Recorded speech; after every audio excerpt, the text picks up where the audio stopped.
Do we think we can understand the universe? If you think you can look out at 100 trillion stars and have a grasp of the universe, do you think you can have a grasp of God? I think that's what this is showing us. His universe is so vast. His creation is so immense. There's no way we could possibly understand His creation, and so there's no way we could possibly understand God. God is far beyond our comprehension. This is a Truth Transforms Truth Nugget, a daily dose of truth for your daily transformation. To give Him praise, and God is glorified.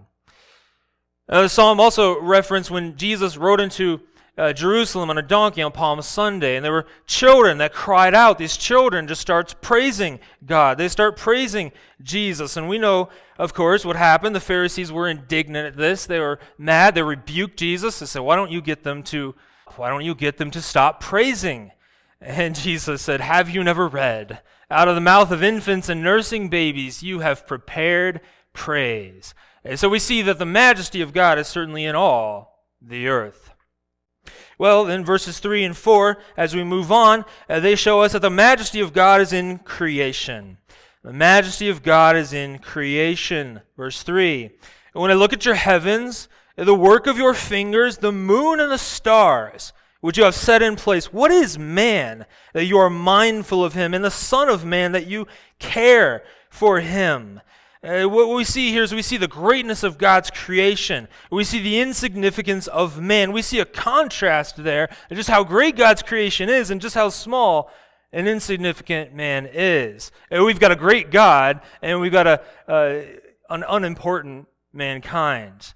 But God has great care for mankind, and we'll see that. Well, this is likely when David was a shepherd boy. He was staring out in the sky at night. He was staring out in the sky under the moons and the stars, and he's looking at this grandeur of God's creation, and he's saying, "This is amazing, God. I can't believe how amazing this is. When I look at your heavens, the work of your fingers, the moon and the stars," he said, "which you have set in place, I think to myself, what is man that you are mindful of him? I think to myself, in all of his creation, look how small I am. Look how insignificant I am.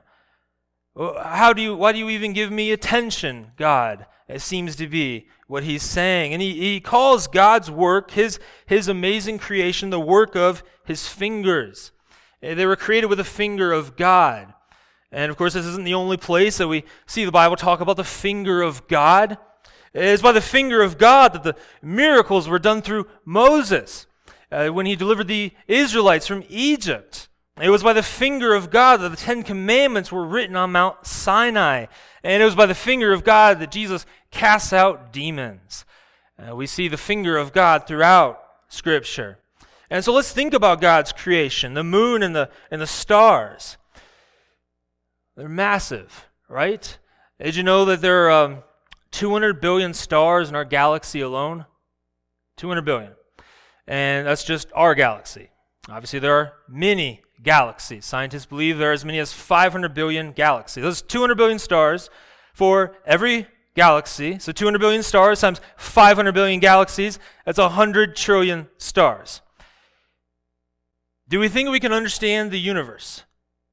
If you think you can look out at 100 trillion stars and have a grasp of the universe, do you think you can have a grasp of God? I think that's what this is showing us. His universe is so vast. His creation is so immense. There's no way we could possibly understand his creation, and so there's no way we could possibly understand God. God is far beyond our comprehension. And of course, as we look out at those stars in the pre-scientific time of David looking at the stars, he knew a couple of things. He knew that those stars are really small. And so the fact that they're really small, they're really far away. It doesn't take modern science to know that. And he'd be right. The stars are really far away. The closest star is said to be 4.2 light years away. And you say, well, what in the world does that mean? Well, that means that if you take the fastest aircraft ever invented. Have no idea how fast that is. And you get on that aircraft and you go as fast as you can to the closest star. It's going to take you over 70,000 years to get there. That's how vast God's creation is. And so we see that and we hear those things. This is all created by the finger of God. This is his amazing creation. We think, well, then man clearly is very insignificant, right? We're a little ant on a little ant planet. we're a little nothing in the middle of God's universe. That's exactly right.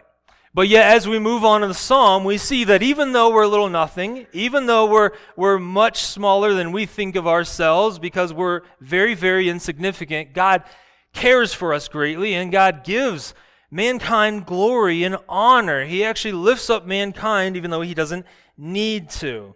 And that's what we see in verses 5 to 8. We see that the majesty of God is in mankind. Truth Nuggets are a ministry of preaching for God's glory. To find out more about other resources available and ways that you can support the ministry, be sure to visit preachingforgodsglory.org.